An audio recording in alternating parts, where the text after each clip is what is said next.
Axially जैसे ही 210 metre पार करता है, उसके आसपास सब कुछ धुंधला हो जाता है। उसकी दृष्टि सुई की नोक जितनी सक्रिय हो जाती है। वो असुविधा को नजरअंदाज करता है और अपनी गति और नीचे जाने के रास्ते पर ध्यान केंद्रित रखता है। उसके शरीर में खुजली शुरू हो जाती है, फिर मांसपेशियों में झटकों के साथ चुभन भरा दर्द महसूस होता है। हाई प्रेशर नर्वस सिंड्रोम के लक्षण उसे पूरी तरह से घेरने लगते हैं।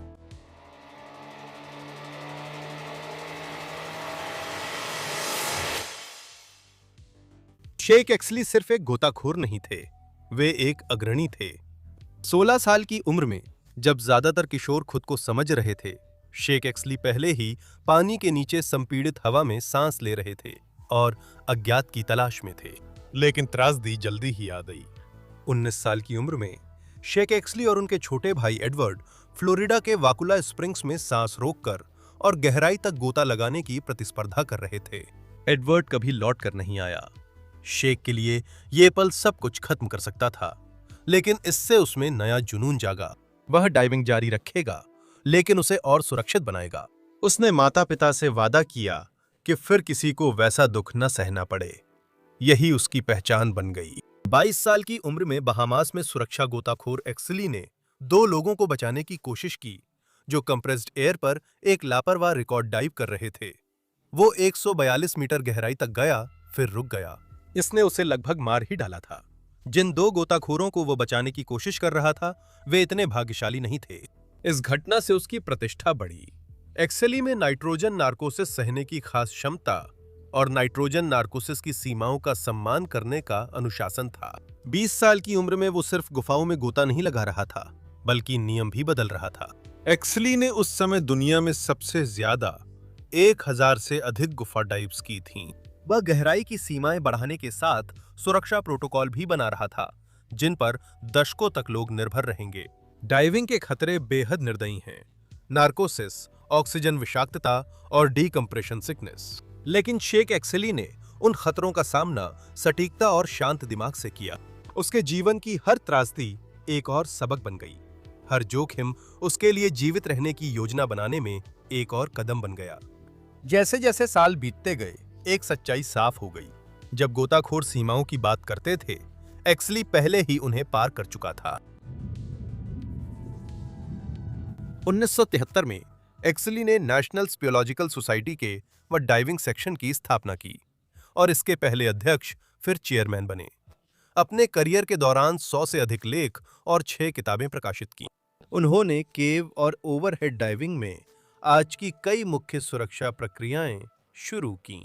केव डाइविंग के दौरान बचाव के लिए एक्सली ने ऑक्टोपस के इस्तेमाल को मानकीकृत करने में मदद की, जो एक अतिरिक्त सेकेंड स्टेज डाइविंग रेगुलेटर है। यह बैकअप के रूप में काम करता है अगर गोताखोर का मुख्य रेगुलेटर फेल हो जाए या गैस खत्म होने की आपात स्थिति में अपने साथी को दिया जा सके। आज ऑक्टोपस सभी स्कूबा डाइवर्स के लिए एक जरूरी उपकरण है, चाहे वे केव डाइविंग कर रहे हों या ओपन वाटर में।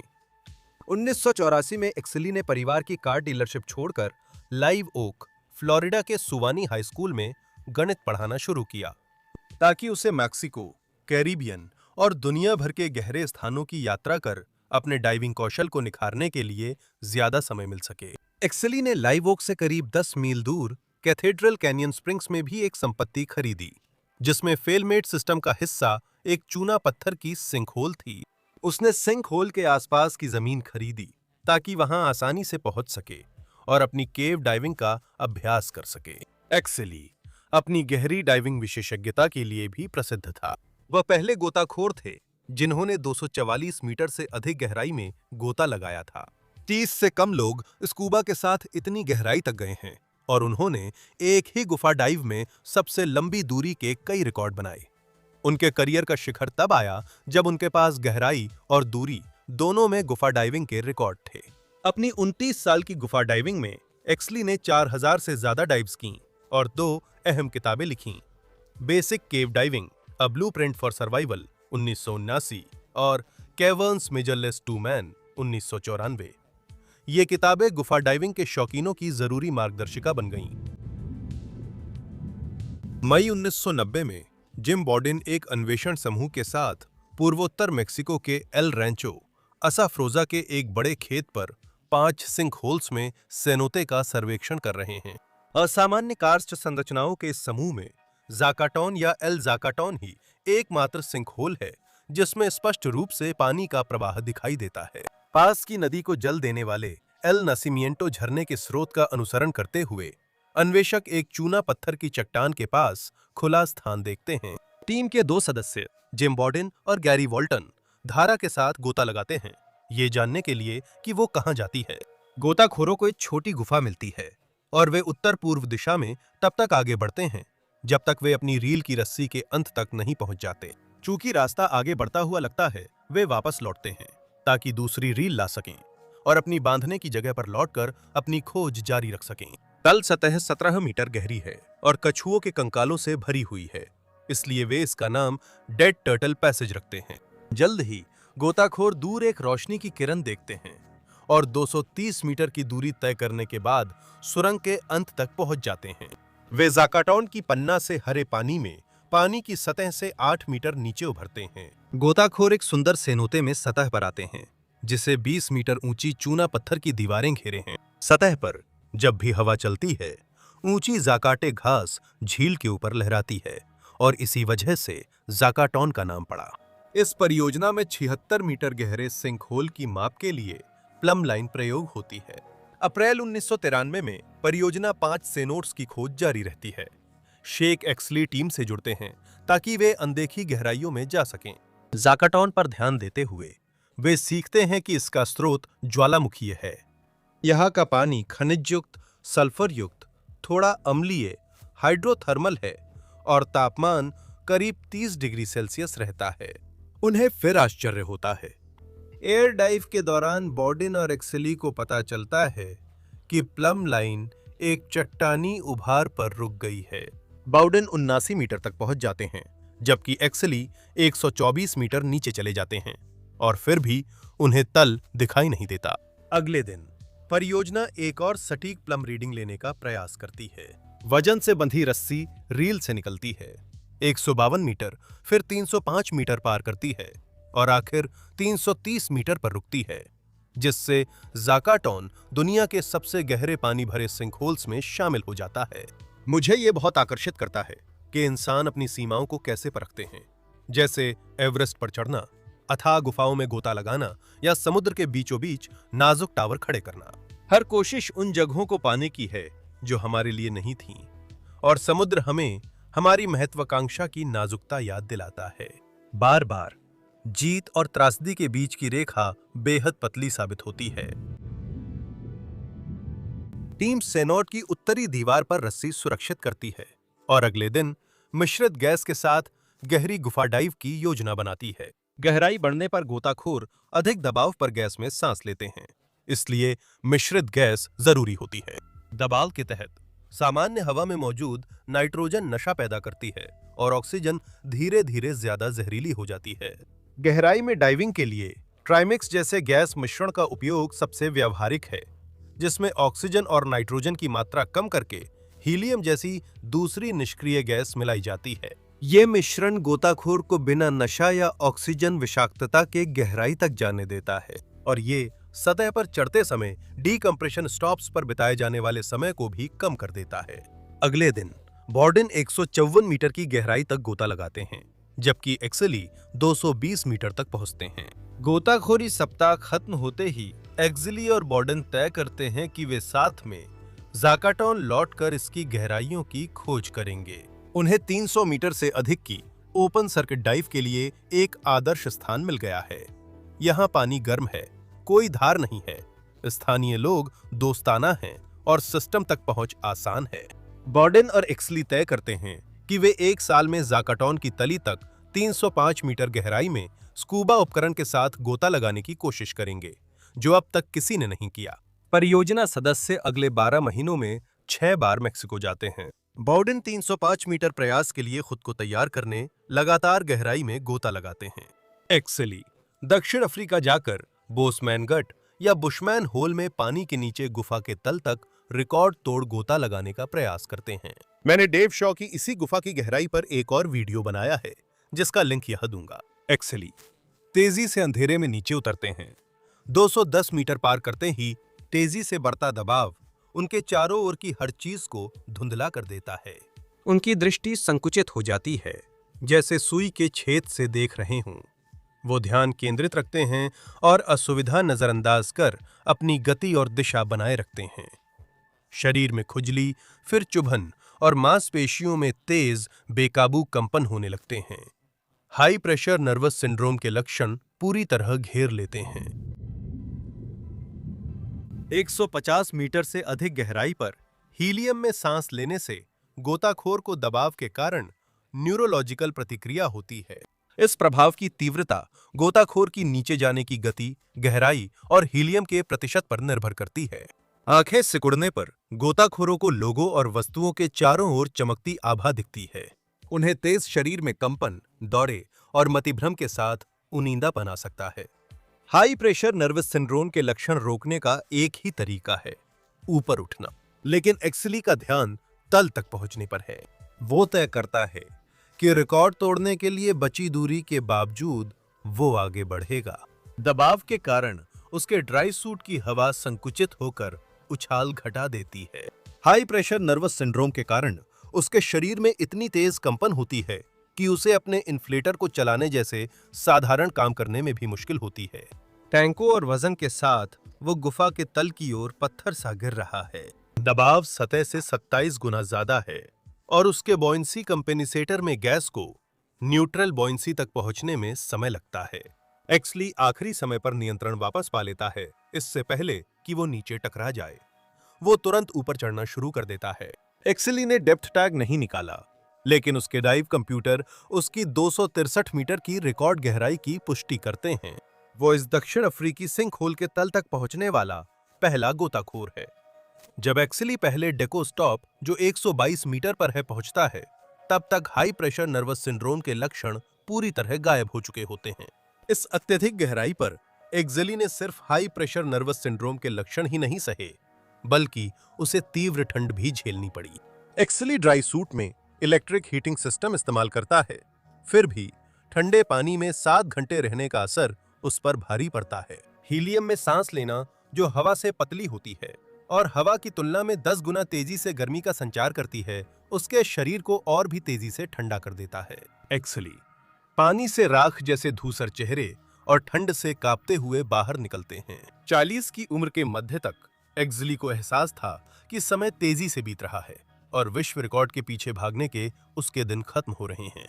जब उनसे पूछा जाता है, इतनी गहराई में डाइव क्यों लगाते हो, वो कहते हैं, मैंने 1970 में गहराई और दूरी के विश्व रिकॉर्ड बनाए थे। मैं चाहता था कि रिटायर होने से पहले दोनों रिकॉर्ड फिर से अपने नाम करूं। इसमें मुझे करीब 20 साल लगे। वो रुकते हैं, फिर कहते हैं, मैं 1000 फीट तक पहुंचना चाहता था, जो अच्छा गोल नंबर है, लेकिन शायद थोड़ा ज्यादा हो जाता। मुझे बहुत जल्द कम से कम ऐसी गोताखोरियों से संन्यास लेना पड़ेगा। मुझे लगता है कि असली वजह, जिसकी वजह से मैं ये कर रहा हूं, वो ये है कि मैं बस जानना चाहता हूं कि वहां नीचे क्या है। 4 अप्रैल 1994 को इस परियोजना के लिए एक्सली, उनकी पूर्व पत्नी मैरी एलन एकॉफ, जो खुद भी एक अनुभवी गोताखोर हैं, बोर्डन और उनकी पत्नी कैरेन होल, गोताखोर चिकित्सक एन क्रिस्टोविच और मार्कस गैरी 305 मीटर के प्रयास के लिए रैंचो असाफुसा में इकट्ठा होते हैं। एक्सली चाहते हैं कि लोगों की संख्या कम रहे और माहौल निजी बना रहे। समूह जाकाटोन और एल नासिमिएंटो में तय गहराइयों पर डिकम्प्रेशन बोतलें रखता है।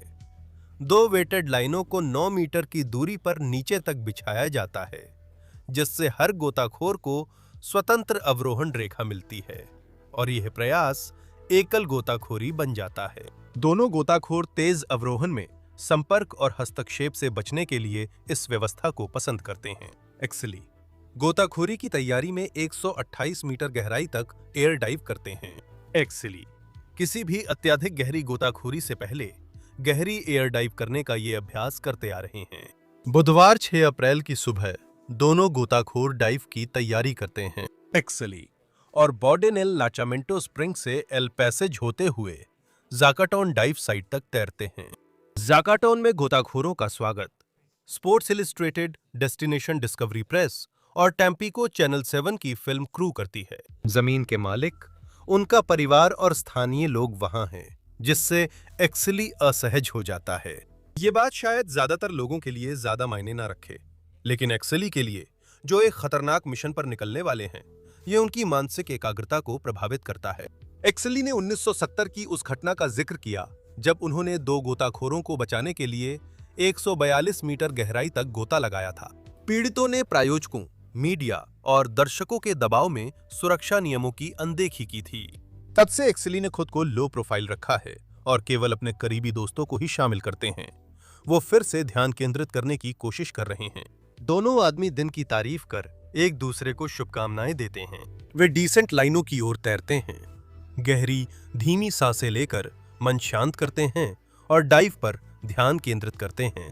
कुछ पल बाद जब दोनों आदमी तैयार हो जाते हैं, तो वे एक दूसरे को सिर हिलाकर इशारा करते हैं। सुबह 9:50 बजे एक्सली और बॉर्डन उतरना शुरू करते हैं। उन्हें 305 मीटर के लक्ष्य तक पहुंचने में 10-12 मिनट लगेंगे। डीकम्प्रेशन और गैस सप्लाई के लिहाज से जितनी जल्दी नीचे उतरेंगे, उतना बेहतर है, लेकिन हाई प्रेशर नर्वस सिंड्रोम का खतरा भी बढ़ जाता है। दोनों गोताखोरों ने पहले की डाइव्स में इन लक्षणों का अनुभव किया है और वे इसके परिणामों से वाकिफ हैं। इसलिए वे प्रभाव को कम करने के लिए बाद के चरण में अपनी गति धीमी करने की योजना बनाते हैं। बोर्डन 1 मिनट तक 3 मीटर पर रुकते हैं, फिर एक्सली के साथ फ्री फॉल डिसेंड करते हैं।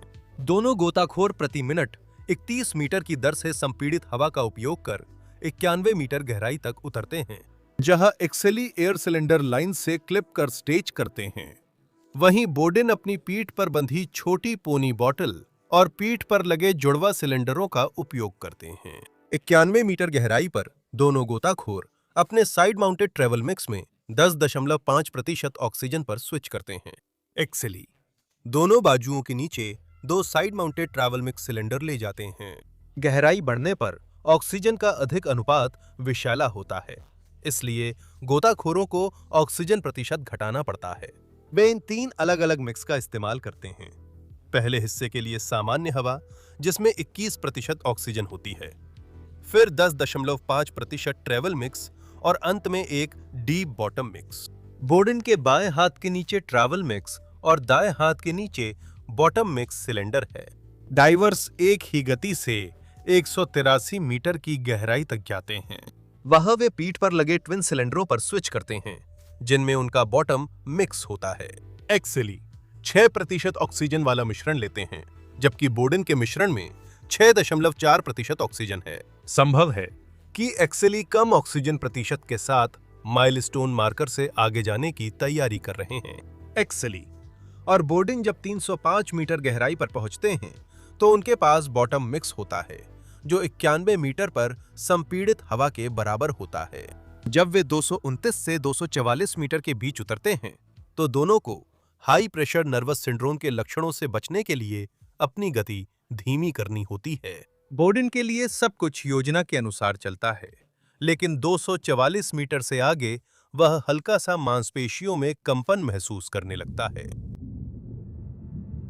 बोर्डन अब भी दूर एक्सली की लाइट्स देख सकता है, पर यही आखिरी बार है जब वो एक्सली को देखता है।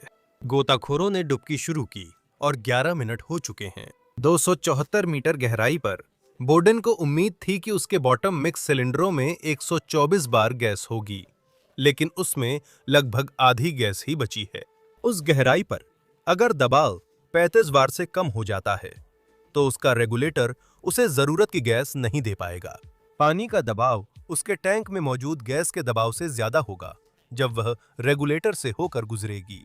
वह अपने ट्विन सिलेंडरों से जुड़े बायोन्सी कंपेंसेटर को फुलाता है, जिससे उसकी बॉटम मिक्स गैस ज्यादा खर्च होती है, लेकिन वह 282 मीटर पर नीचे की गति रोकने में सफल रहता है। अब उसके ट्विन सिलेंडरों में गैस कम है।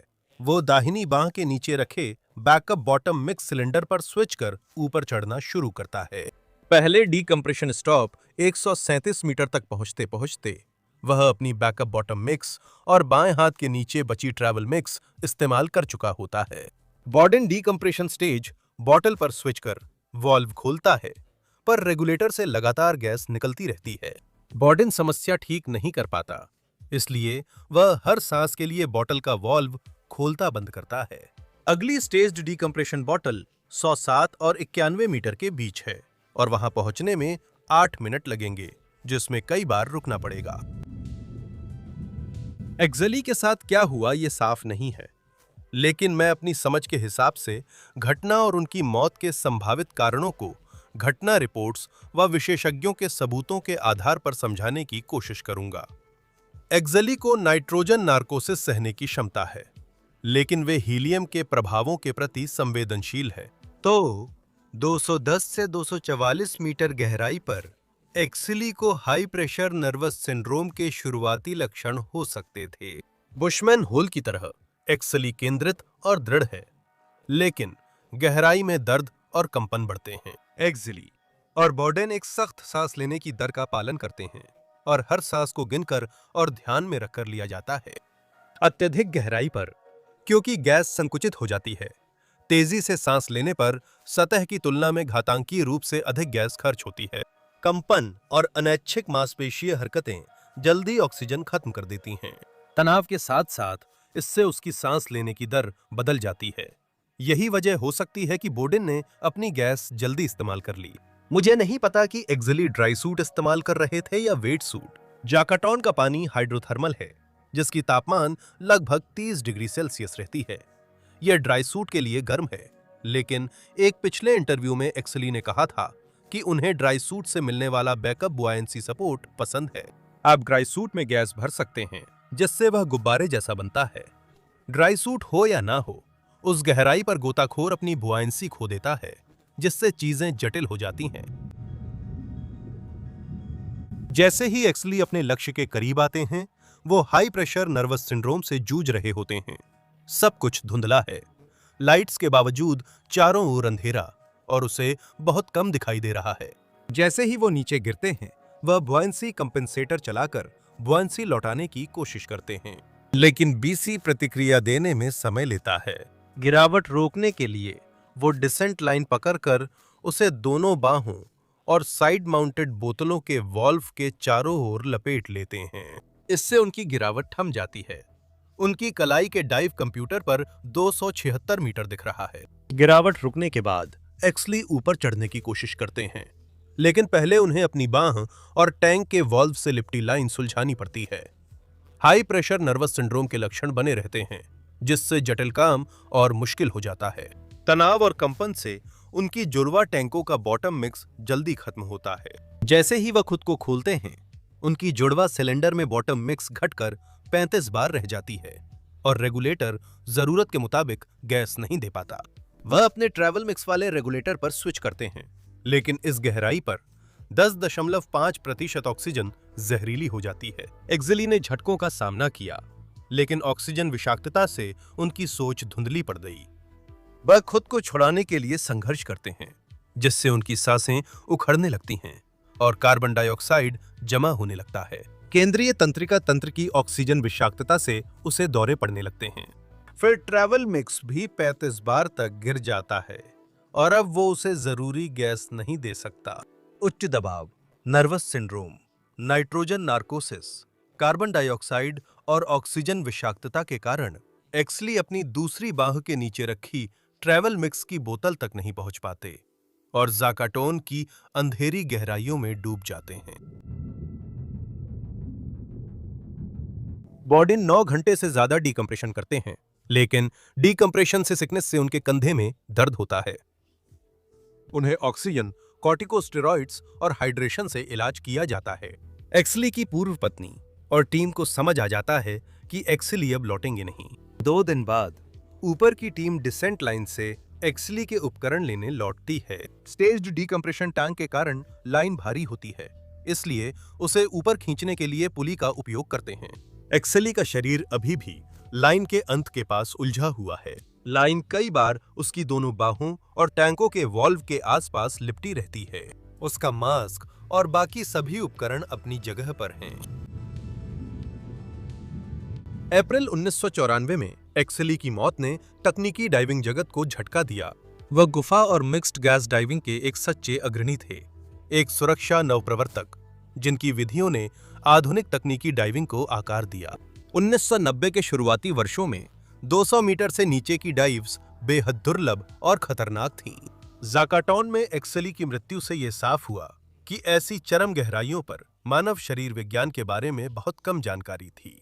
सारे संकेत इस ओर इशारा करते थे कि हाई प्रेशर नर्वस सिंड्रोम, नर्कोसिस और तेजी से गैस की खपत ये सभी उनकी मृत्यु के संभावित कारण हो सकते थे, लेकिन कभी भी कोई एक निश्चित कारण स्थापित नहीं हो सका।